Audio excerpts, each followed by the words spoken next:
Guys, इस video में मैं एक बुक रिव्यू करूंगी जो बहुत ही सक्सेसफुल बुक है, जिसका नाम है rich dad and poor dad. इसके ऑथर रोबर्ट कियोसाकी हैं।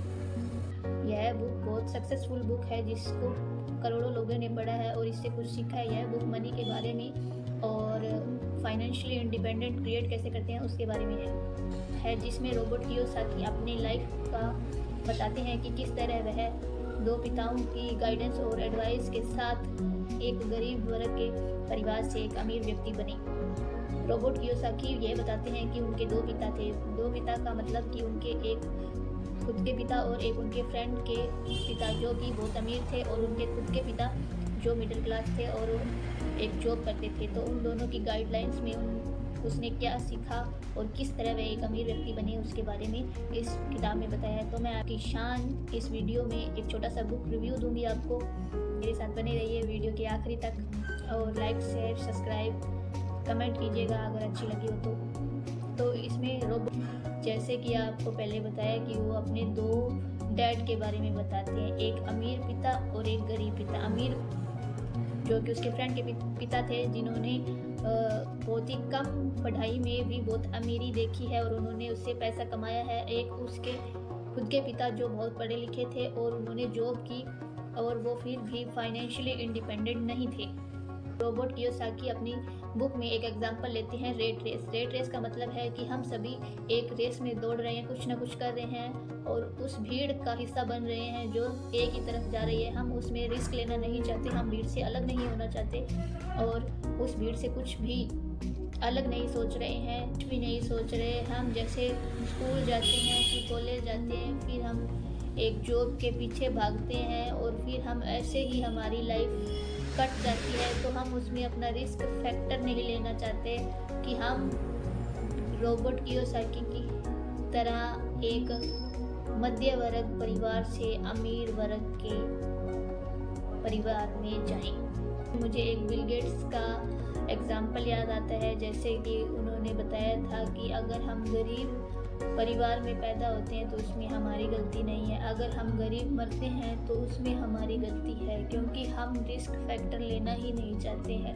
हम उसी ही भीड़ का हिस्सा बन रहे हैं, में सभी दौड़े चले जा रहे हैं। ये कई रूल भी बताए हैं अपनी बुक में कि पैसे के लिए काम नहीं करना चाहिए, पैसा हमारे लिए काम करेगा। ये उनकी बुक का फर्स्ट रूल है, जिसमें कई लोग पैसे के लिए काम तो उनका 10 to 5 टाइम फिक्स होता है, चाहे उनका मन हो चाहे ना हो वह इस जॉब के लिए जाते हैं और उस जॉब के जो भी उनको मिलता है फिर वो उनको खर्च में लगा देते हैं। ना ही उनकी उनसे सेविंग होती है, ना ही अदर एक्सपेंस उनको लिया जाता है। कियोसाकी इस रूल में दो इमोशन के बारे में बात करते हैं, जैसे एक फियर हो गया और एक ग्रीड। फियर और ग्रीड दोनों ही अच्छे हैं या बुरे, ये आप अपने लाइफ में किस तरह इस्तेमाल करते हैं, सारा खेल उसी का है। अगर हमारे अंदर फियर का फैक्टर है तो ना ही वो हमें पार्टनरशिप करने देगा, ना ही हमें इन्वेस्टिंग करने देगा और ना ही लेने देगा, ना ही हमें अपॉर्चुनिटी लेने देगा। अपॉर्चुनिटी से हम डरेंगे तो हमें ग्रीड फैक्टर में हम क्या करते हैं, हमारी इनकम का 50% हम एंटरटेनमेंट और मोबाइल कंप्यूटर और हमारे फैशन जैसी चीज़ों में लगा देते हैं। तो हमें ग्रीड वाला फैक्टर भी अपनी लाइफ में नहीं रखना है, जिससे हमारी इनकम 50% ख़त्म हो जाए। अगर आप जॉब कर रहे हैं तो जॉब भी कोई बुरी बात नहीं है, पर जॉब का 5% जो भी हिस्सा है वो खुद पर इन्वेस्ट कीजिए, लर्निंग में, बुक रीडिंग में और कई कोर्सेस करने में, क्योंकि यहाँ इंडिया और वेस्टर्न कल्चर में फाइनेंशियल एजुकेशन नहीं दी जाती है। कल्चर में हमें 20 या 25 लाख रुपए इसलिए लगाए जाते हैं क्योंकि हम डॉक्टर, इंजीनियर, ETC कुछ भी बन सके, पर हमें कभी यह नहीं सिखाया गया कि पैसा कैसे कमाया जाता है। कोस थीटा ये बताया गया है, पर मैंने तो अपनी ज़िंदगी में कभी ये लागू ही नहीं किया। तो ऑथर रोबर्ट कियोसाकी ये बताते हैं कि अपनी इनकम का 5% इन्वेस्ट अपने खुद पर सेल्फ डेवलपमेंट पर करें कि आपको फाइनेंशियली एजुकेटेड हो और आप पैसे से पैसा कैसे कमाया जाता है, अदर साइड इनकम कैसे की जाती है। बुक का दूसरा रूल ये है कि पैसा कमाना तो आसान है पर पैसा बचाना आसान नहीं है। क्योंकि लॉटरी लग जाती है तो उनको पैसा खर्च करना ज़्यादा आता है पर उन्हें पैसा बचाना नहीं आता, पैसे से पैसा बनाना नहीं आता।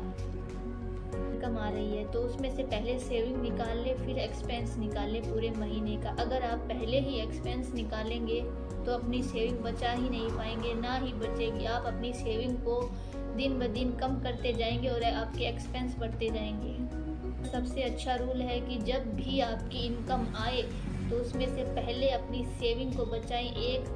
10% या 15% जो भी हिस्सा आपकी इनकम का है वो पहले सेविंग के लिए रखें और जो बाकी का बचा होता है उसमें से अपने महीने का सारा खर्चा, एक्सपेंस जैसे कि घर का खर्चा, पानी का खर्चा, रहने का खर्चा, खाने का खर्चा या टैक्स या बिल सब भरें।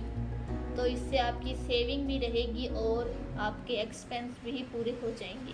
का थर्ड रूल ये कहता है कि आप अपनी इनकम में से 10% या 15% निकाल के अपनी साइड इनकम पर लगाएं, जैसे रियल एस्टेट, इन्वेस्टमेंट और गोल्ड। इससे होगा कि आपका जो जॉब है वो भी चल रही है और आपके एसेट्स भी बन रहे हैं। एसेट्स वो होती है जिसमें हम अपनी इनकम लगाएं और फिर उस वस्तु या उस एसेट्स की कीमत बढ़े ना कि घटे। लायबिलिटीज़ वो होती है जैसे हमने कार, मोबाइल या कोई अपना घर वो ले लिया तो वो लायबिलिटीज़ में आती है, जिस पे हम उस वस्तु की कीमत घट जाती है वो लायबिलिटीज़ में आती है। और एसेट्स वो होती है जिसकी कीमत बढ़ जाती है और वो हमें साइड इनकम के रूप में काम आती है।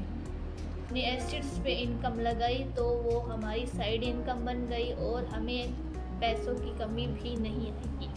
फोर्थ रूल ये है कि हमें रिस्क लेने से नहीं डरना चाहिए। रिस्क जो कि हमें सारों की भीड़ से अलग करता है, हमें अपनी राह दिखाता है।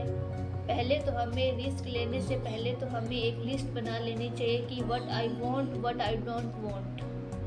तो इंसान को क्लियरिटी मिलने के बाद वो मोटिवेशनल हो जाता है और वह अपने गोल पर ध्यान देता है और उसका वाई भी क्लियर हो जाता है तो वो ज़्यादा लायबिलिटीज़ में नहीं जाएगा और वो अपनी एसेट्स पे ध्यान देगा। तो इस बुक में ये भी बताया गया है कि किस प्रकार हम कम से कम टैक्स भरें जॉब करते हैं। तो जॉब में सब एक्सपेंस मिला के जो भी सेविंग बची होती है उस पर टैक्स लगता है। ये रोबर्ट कियोसाकी ये बताते हैं कि हम कितना टैक्स रिड्यूस कर सकते हैं, तो हमें कम से कम टैक्स रखना पड़े। कुछ के रूल है जिसके तहत हम अपना टैक्स कम कर सकते हैं। एजुकेटेड हों तो सबसे बड़ी एसेट हम खुद हैं, तो हमें अपने पर पहले इन्वेस्ट करना चाहिए और लर्निंग करनी चाहिए। सबसे बड़ा और महत्वपूर्ण टॉपिक इस बुक में यही है कि आपको फाइनेंशियली एजुकेटेड कि आप इस बुक को खुद पढ़ें और समझें कि रोबर्ट कियोसाकी क्या कहना चाहते हैं। आपको मेरा यह रिव्यू पसंद आया होगा। Thank you so much.